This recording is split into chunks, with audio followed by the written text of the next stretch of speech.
São apenas 7 segundos. É o tempo que passa entre o piloto carregar num botão e a rampa com as escadas na cauda do aparelho tocar finalmente a pista. Rui esteve semanas a preparar a operação.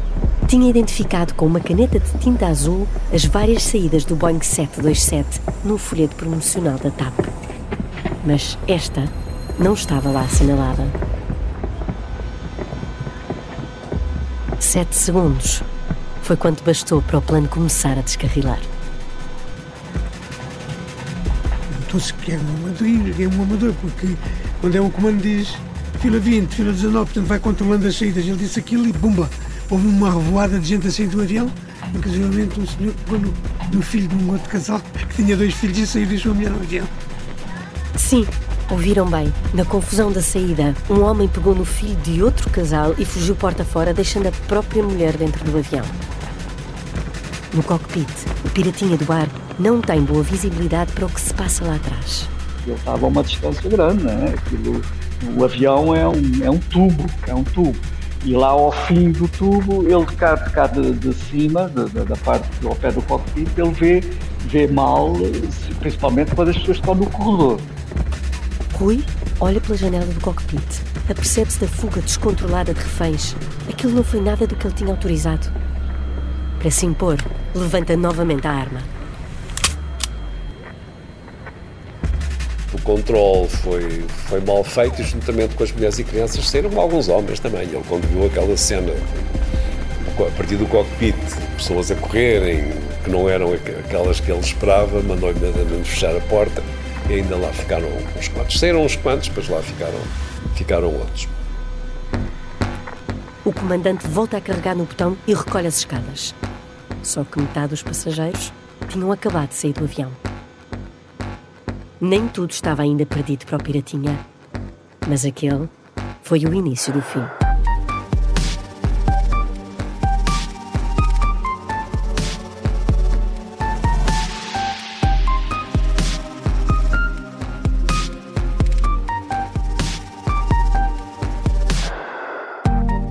Rui escolheu o voo 131 da TAP para Faro porque sabia que, mesmo que não fosse cheio, um voo ao final do dia transportava muitos passageiros.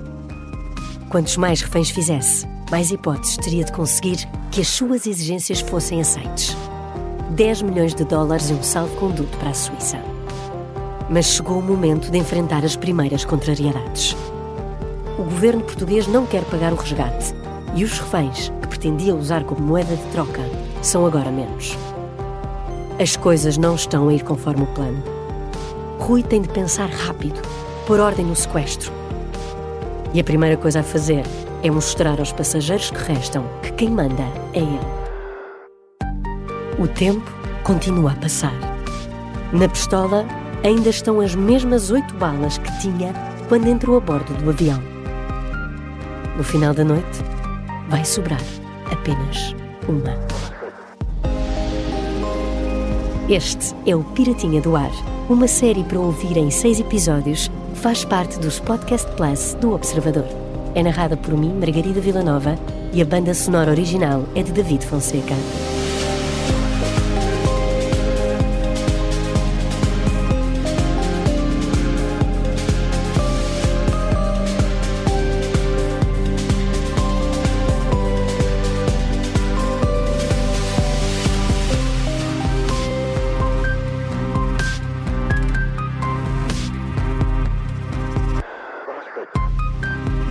Episódio 4. A última bala.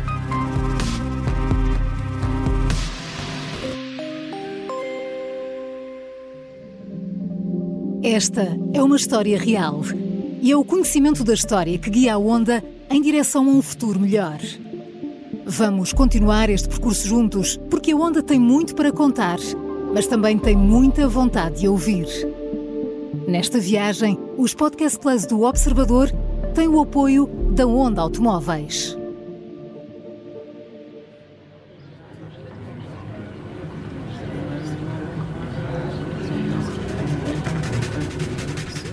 Rui decide reorganizar os passageiros. Quer todos sentados nas filas traseiras para garantir uma distância de segurança. Até este momento, Pedro Ferran tinha-se dado por contente por estar mais atrás, longe do cockpit. Mas agora, depois da confusão, acaba por ficar num lugar mesmo à frente do sequestrador armado. Estava na primeira fila, do lado direito do avião, eu mudei do lado esquerdo para o lado direito, e ele estava ali, aí uns 5 metros, aí 5 ou 6 metros, sei lá, não era muito perto. O piratinha não consegue parar de pensar de que forma vai resolver este problema. Agora não desvia o olhar dos passageiros e não baixa a arma. Mas nota-se que começa a ficar cansado. Já não podia com a arma, ele tinha a mão esquerda a segurar a mão direita com a pistola. Ele não era intimidante, a figura dele, uma figurinha de um miúdo. Mas sabe-se lá, há miúdos que perdem a cabeça. Pedro Ferran mantém-se imóvel, olhos fixos na pistola que está apontada na sua direção. Basta um dedo nervoso descontrolar-se no gatilho para tudo acabar ali.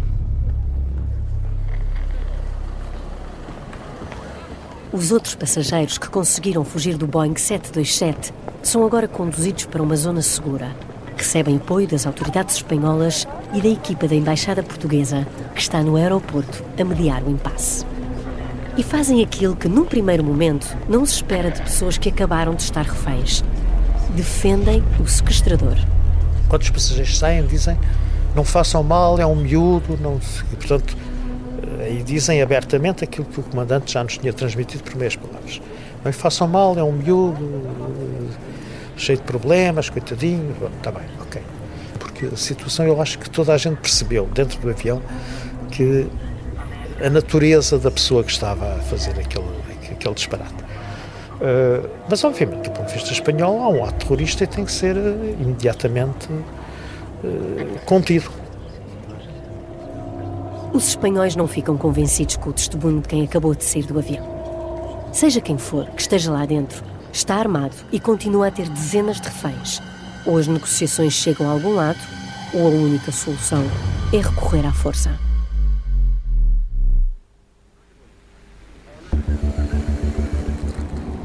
Em Portugal, a RTP continua a noticiar o que se passa em Madrid, já com a certeza de que se trata de um jovem e de que é do Feijó.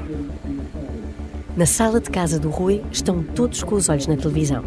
Os pais ainda estão incrédulos. Renato Ventosa, um dos amigos do Clube dos OVNIs, contou finalmente tudo o que sabia. O Rui tinha-lhe revelado o plano dias antes, mas Renato não acreditou e não disse nada a ninguém. Não, porque é assim, mesmo que nós tivéssemos contado, nada daquilo fazia sentido. Portanto, se nós tivéssemos contado aos nossos pais, olha, o Rui vai dizer, está bem. É daquelas notícias, conhecendo as pessoas, nós não estávamos a falar de um delinquente, não estávamos a falar de um criminoso, estávamos a falar de um amigo nosso que convivia diariamente connosco e que nós conhecíamos bastante bem. Nada daquilo fazia sentido, portanto, mesmo que essa história fosse contada a alguém, ninguém iria dar qualquer importância mínima a essa história. Os pais procuram respostas, não percebem o que se está a passar. Nem suspeitam de que tudo o que está a acontecer é por causa deles.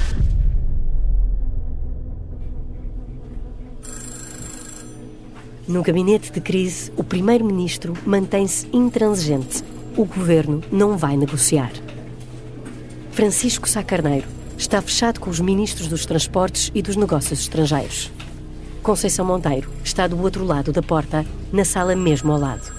A secretária não sabe ao certo o que discutem, mas não tem mãos a medir com tantos telefonemas. O trabalho esta noite foi atender telefones. Virei telefonista, porque está a ver, quando se começou a saber, os rádios é que começaram a dizer, só havia a RTP, não havia outras televisões, não é?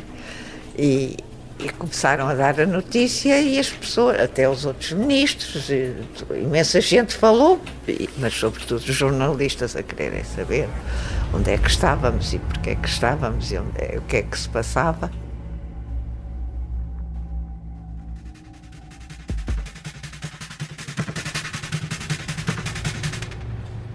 Dentro do avião, Rui mantém os olhos nos passageiros. Pedro Ferrand vê o pirata de frente. Estão a 5 metros um do outro. Tive medo. Muito medo. Era pai de 2 filhos, casado, tinha a minha vida estável e agora estava-me a acontecer uma coisa daquelas, num voo de rotina, sem problema nenhum, a ir parar para onde? Eu nem sabia onde é que estávamos a aterrar. A gente aterrou em Madrid sem saber que estávamos a aterrar em Madrid. O cockpit mantém via aberta com a torre de controle. O embaixador tenta aliciar o pirata com uma promessa que sabe que não pode cumprir. Garante-lhe que não lhe vai acontecer nada se acabar agora com o sequestro. Rui fica a pensar. Precisa de encontrar uma solução para a encruzilhada em que se meteu, mas não confia em ninguém do lado de fora. Dentro do avião, os 2 pilotos mantêm a calma, mesmo com uma arma por perto. Aquilo parecia um bailado. O miudinho, o piratinha, todo ali, já cansado de segurar a arma. E o copiloto passava junto ao braço que ele tinha, com a arma, com a mão, na arma, junto a ele. E andava para trás e para a frente, para trás e para a frente. Eu digo, quando é que ele vai atirar-se? E ele pode tirar a arma da mão. Mas não. Aquilo foi um jogo de paciência. Aquilo mais parecia um jogo de xadrez, daqueles do Kasparov ou do Karpov, não sei quem, de paciência, de inteligência. O comportamento da tripulação acalma os passageiros, mas Pedro Ferrand não consegue tirar os olhos da pistola. Ele, quando estava com a arma apontada, o copiloto, com o cachimbo, o copiloto estava com um cachimbo, ele passava por ele, entre o cockpit e a fila que as pessoas utilizam para se mudar de lugar e coisa assim, ele passava quase por baixo do braço dele, que ele tinha a arma, com uma pachorrente, um ar pachorrente, assim. Eu digo assim, se o gajo tenta tirar-lhe a arma, ele dispara e eu ainda apanho com um balazo aqui na cabeça. Aqui, pá, eu estou aqui mesmo à frente, pá. Vítor Azevedo está algumas filas mais atrás. No meio de toda aquela tensão, recorda-se de algumas situações caricatas. Um senhor que tirou os sapatos da bagageira e calçou os sapatos dizendo que queria estrear os sapatos antes de morrer. Depois, posteriormente, ele deu a autorização para serem pessoas idosas e houve uma senhora sueca que devia ter, se calhar, a idade que eu tenho agora, 70 e tal ou assim, e ficou. E alguém perguntou daquele grupo onde eu estava inserido se ela falava inglês. Ela disse que sim. Mas percebeu o que ele disse? Percebi. E porquê que não se foi embora? Com essa idade eu quero assistir a isto até ao fim.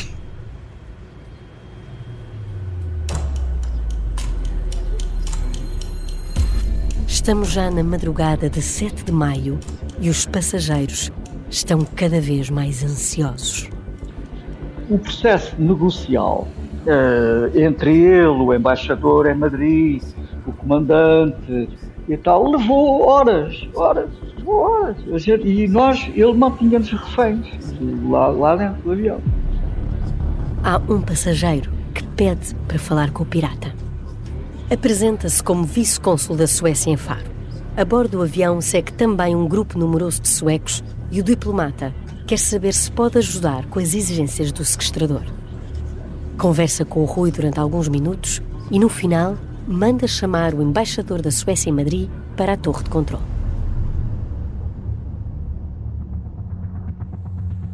Por esta altura, José Correia Guedes já tinha posto em marcha o seu próprio plano. O copiloto confia que a chave para resolver o desvio do avião pode estar em continuar a aproximar-se do sequestrador e insiste numa pergunta. Durante a negociação, eu fui-lhe perguntando porquê. Porquê estás a fazer isto? Porquê queres ir para a Suíça? Sim, porquê? Por que razão estamos dentro de um avião há horas, com um jovem de 16 anos armado, nervoso, a pedir um resgate milionário e uma fuga para a Suíça? O que é que se passou para que o Rui, que todos descrevem como um bom rapaz, esteja de repente a fazer dezenas de reféns? Cansado e sem ver uma saída para o impasse em que se meteu, abre finalmente o jogo com o copiloto. Ele então contou-me problemas de ordem familiar com os pais, que obviamente eu aqui não vou revelar. O ambiente familiar não seria fantástico, pelo contrário. Mas era aquilo que eu lhe dizia, Rui, se todos os miúdos que têm problemas com os pais, de relacionamento, de mau ambiente familiar, desatam a assaltar aviões, isto é uma loucura, não é? Então, o país fica um inferno, ninguém consegue viver aqui. Portanto, não pode ser, quer dizer, isso acontece em milhares de casas, não acontece na tua. Confirma-se. Este pirata é mesmo diferente de todos os outros. O que o move não é política ou terrorismo.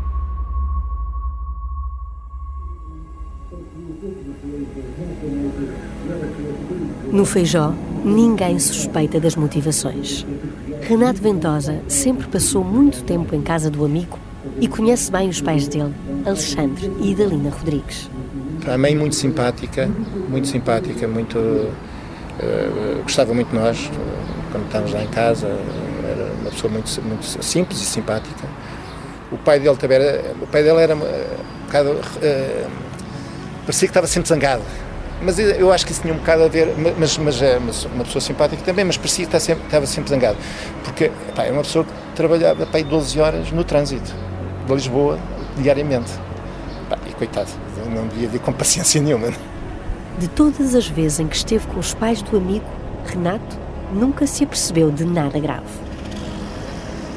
Que eu me tivesse apercebido, não se davam mal. Às vezes ouvia reclamar e tal, mas nada, nunca me apercebi nada. Mas sei que soube mais tarde que ele se queixava que os pais se davam mal e que no fundo tinha feito aquilo para chamar a atenção dos pais. Repare, eu quando estava na casa dele, normalmente o pai não estava lá, porque o pai já chegava tarde. E das vezes que lá estava, eu apercebia-me que ele era assim uma pessoa um bocado refilona, zangada.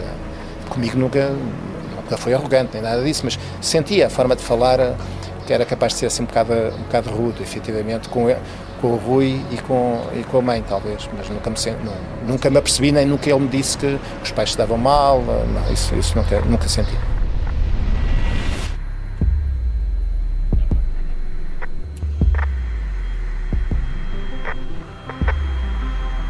Dentro do cockpit, José Correia Guedes continua a conversar com o Rui, mas o piratinha está cada vez mais nervoso.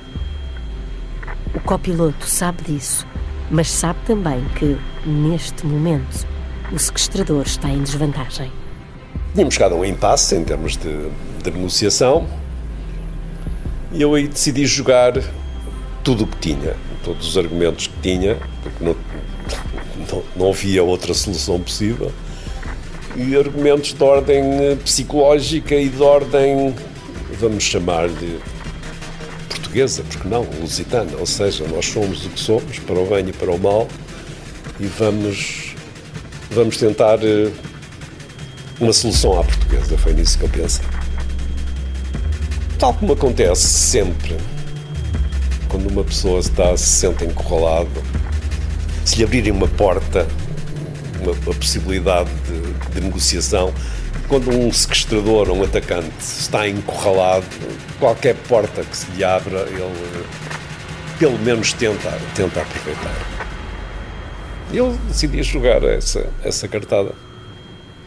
José Correia Guedes tem um plano na cabeça e está pronto para o apresentar ao Rui.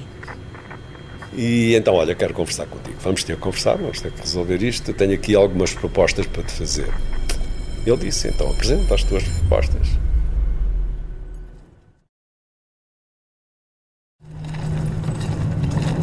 Do lado de fora, as forças especiais espanholas estão com o dedo no gatilho. Os separatistas da ETA nunca desviaram aviões, mas vários grupos terroristas na Europa já o tinham feito. Por isso, em todos os países se treinava este tipo de situações. E em Espanha, o Grupo Especial de Operações não era uma exceção.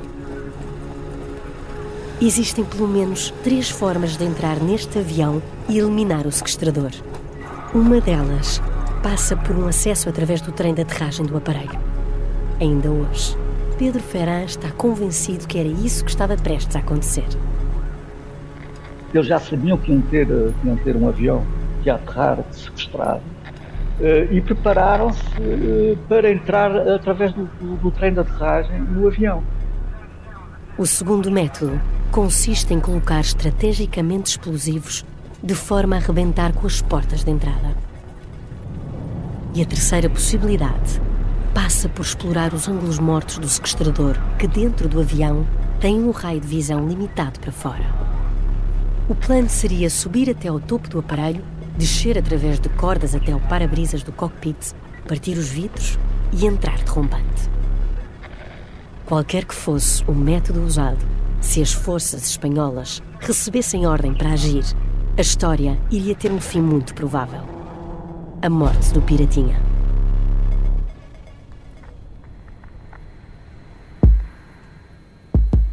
José Correia Guedes sabe que corre contra o tempo para evitar uma tragédia e vai jogar tudo o que consegue para garantir o fim deste sequestro. O plano do copiloto tem 4 partes e nenhuma pode falhar para ser bem sucedido. A primeira passa por oferecer ajuda através do pai, uma figura importante na justiça portuguesa. Então disse-lhe: olha, eu sou filho de um juiz, é verdade. Juiz conselheiro do Supremo Tribunal de Justiça, é verdade. E eu prometo, quando isto acabar, eu vou falar com ele e ele vai fazer o melhor possível para que as consequências disto não sejam dramáticas para a tua vida. Era assim, uma negociação possível. Quer dizer, para já estava a usar o meu pai sem autorização e colocá-lo até numa situação, enfim, que se fosse hoje seria bastante discutível, mas eram os argumentos que eu tinha, não tinha mais nenhum para tentar convencê-lo. Rui escuta-o com atenção. José Correia Guedes passa para a segunda parte da proposta: testemunhar a favor do sequestrador. Vais beneficiar de outra coisa se não fizeres mal a ninguém. Pode ter a certeza que o padre da tua terra, os teus professores vão falar bem de ti, portanto eu vou falar bem de ti, isto vai até certo ponto minimizar as consequências deste disparate que estás a fazer, vamos tratar isto de uma forma benigna. Sim, pois, talvez, não estava assim muito convencido. A conversa leva alguns minutos. O Piratinha está hesitante, mas continua a ouvir. Correia Guedes não perde tempo e avança para a terceira parte do plano. É preciso deixar sair os restantes passageiros. Todos. Só com esse gesto de boa vontade é possível convencer os espanhóis de que o Rui é um adolescente confuso e não um terrorista perigoso disposto a matar os reféns. O desvio do avião dura há várias horas. O governo português recusou as exigências do sequestrador. As forças especiais espanholas estão fartas de esperar. Não é possível aguentar mais um segundo. Rui sabe que não tem outra saída. Aceita finalmente a proposta. Mas o passageiro mais influente de todos vai criar-lhe um problema inesperado. Desta vez, é preciso fazer as coisas com calma. A tripulação comunica aos passageiros que podem sair, mas de forma ordeira, por fases. Primeiro, os mais velhos, as mulheres e crianças que restam. A saída vai acontecendo devagar, sem a confusão da primeira vez. Depois, saem os passageiros que estão nas filas de trás, mais perto da plataforma com as escadas situada na cauda do avião. E assim, sucessivamente, até que todos estejam fora do aparelho. Pedro Ferrand, que assistiu a tudo na primeira fila, fica ainda mais espantado com a ação do comandante. Vejo aquilo, se tivéssemos ali um campeão, um comandante campeão, este gajo, eu vou dar cabo dele, o que é que ele julga que é? E tal, não sei o quê. Foi um checkmate. O comandante deu um checkmate. Pedro Ferran abandona o Boeing 727 da TAP. Sai praticamente ao mesmo tempo que Vítor Azevedo. Os passageiros são recebidos pelas autoridades espanholas, pela equipa da Embaixada Portuguesa em Madrid e também por alguns jornalistas. Devo ter sido entrevistado assim por 3 ou 4 repórteres espanhóis, mas eu falei em português portunhol, que eu penso que ainda hoje eles devem andar a tentar traduzir aquilo que eu disse. Nós fomos para o aeroporto, estivemos lá há algum tempo, portanto, serviram-nos lá uns cafés, umas bebidas, uns snacks. As autoridades são mais uma vez surpreendidas com o que ouvem. Tal como os primeiros passageiros que foram libertados, também estes pedem que não haja uma intervenção violenta para resolver este caso. O secretário da Embaixada Portuguesa, Luís Filipe Castro Mendes, ouviu o mesmo de praticamente todas as pessoas que deixaram o avião. O que foi curioso foi ver como os passageiros do avião estavam indignados e tomavam o partido do rapaz e diziam: coitadinho do rapazinho, não façam mal, não o prendam, não lhe façam mal. Quer dizer, havia uma espécie de solidariedade de todos os passageiros com o miúdo. Em Faro, as famílias dos passageiros chegaram a pensar que estava a acontecer um atentado terrorista. Finalmente em liberdade, Vítor Azevedo consegue ligar para casa e tranquilizar os familiares. Deram-nos a autorização para telefonar, porque na altura não havia telemóveis para a família, porque, por exemplo, em Faro, onde o avião era suposto ter aterrado por volta das 10 da noite ou assim, diziam que tinham sido as Brigadas Vermelhas, isso na altura. Bom, depois falei para casa, fomos para o hotel. Pedro Ferran, já fora do avião, também liga para casa. A mulher estava preocupada há várias horas. A minha mulher começou a achar estranho eu não dizer nada. E ligou para, ou melhor, o controlador de serviço ligou para ela a dizer que o que estava a acontecer. Olha, o Ferran foi para Madrid, o avião foi desviado e a minha mulher ficou em pânico, é evidente. Né? A minha mulher ficou em pânico, aquilo eu tinha, deixa-me ver, já tinha 2 filhos, é normal, e depois eu só falei com ela quando cheguei ao aeroporto, ou sei lá, nessa altura não havia, se calhar no hotel, talvez, porque não havia telemóveis, né? Nessa altura não havia telemóveis. Os reféns libertados são encaminhados para um hotel junto ao aeroporto, mas há um que se recusa a sair do avião. E não é um passageiro qualquer. É aquele que pode deitar tudo a perder. O último passageiro é o vice-cônsul da Suécia. E as forças especiais espanholas não vão permitir por muito tempo que um diplomata estrangeiro esteja em risco de vida dentro de um avião sequestrado. O vice-cônsul sueco resiste a abandonar o avião. Está à espera que o seu embaixador chegue ao aeroporto e exige falar com ele. Minutos depois, a torre de controlo entra em contacto com o avião. O embaixador está ali, pronto para falar com o vice-cônsul. Rui permite que ele entre no cockpit e os 2 diplomatas conversam em sueco durante alguns minutos através do rádio. O piloto, o copiloto e o sequestrador ouvem tudo, mas não conseguem perceber o que se está a passar. Quando a comunicação termina, o vice-cônsul aceita deixar o avião. Já não há nenhum passageiro a bordo. Resta apenas a tripulação que não quer abandonar os comandantes. José Correia Guedes não desiste de tentar convencer o piratinha. O copiloto já prometeu ao Rui a ajuda do pai, que é juiz, já garantiu que vai testemunhar a favor do sequestrador em tribunal e já conseguiu a libertação dos passageiros. Falta apenas a última parte do plano. A arma. Depois eu disse, mas há aqui uma coisa que eu preciso de resolver já. Então o que é? Preciso da tua pistola. Preciso que me des a pistola e as balas e assim. E eu prometo que à chegada a Lisboa digo à polícia que a arma que estava descarregada. Não estava, estava carregada. Pensando eu ingenuamente, não sei nada de leis, que isso seria uma atenuante para o crime.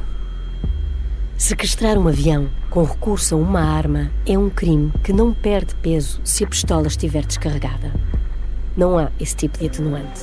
José Correia Guedes não sabe disso, mas nesta altura pouco importa, porque o Rui também não o sabe. Tivemos ali um pedaço de tempo a negociar a história da arma, porque a entrega da arma seria o fim do sequestro. Seria o fim de tudo. E eu comprometi-me da forma que conseguia comprometer. Eu disse, olha, eu vou falar com o meu pai, eu digo à polícia que a arma estava descarregada, isto vai-se resolver.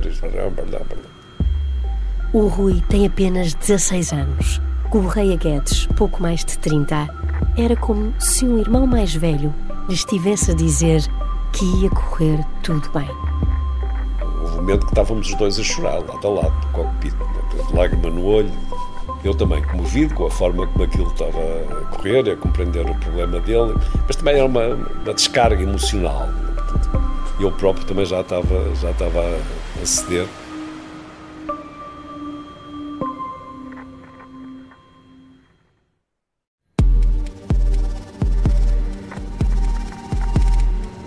Até aqui, Rui fez tudo o que Correia Guedes lhe pediu. Aceitou falar, manteve a calma e deixou sair os passageiros. Falta cumprir uma última promessa para terminar o sequestro. Entregar a arma. Por um segundo, o copiloto chegou a pensar que era mesmo isso que ia acontecer. Mas não é isso que o Piratinha faz. Fica com a pistola e dá 7 balas ao copiloto. José Correia Guedes repara que falta a 8ª bala e pergunta onde é que ela está. Está aqui, eu vou acabar aqui. Vais acabar aqui, vou me suicidar. Rui já decidiu. A última bala é para ele.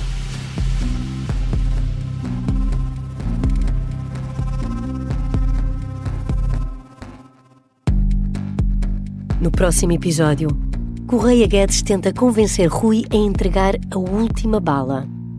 Aí começo eu a chorar também, né? Porque estás maluco, pá, miúdo, bonito, inteligente, com uma vida inteira pela frente, estás a fazer um disparate, mas isto resolve-se, tens tretas, dá-me cá a porcaria da bala. O copiloto consegue chegar à fala com a mãe do Piratinha.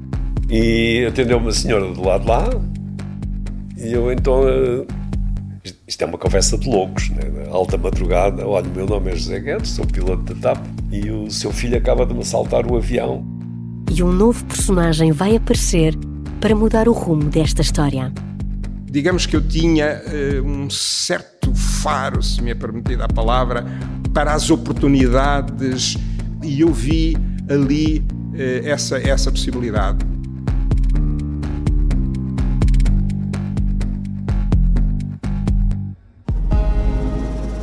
O Piratinha do Ar é uma série para ouvir em 6 episódios e faz parte dos Podcast Plus do Observador.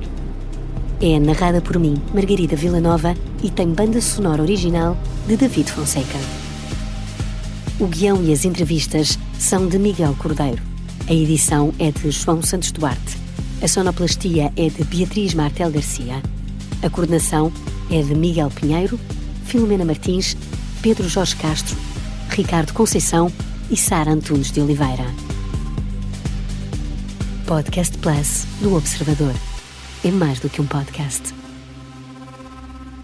Os Podcast Plus do Observador têm o apoio da Onda Automóveis.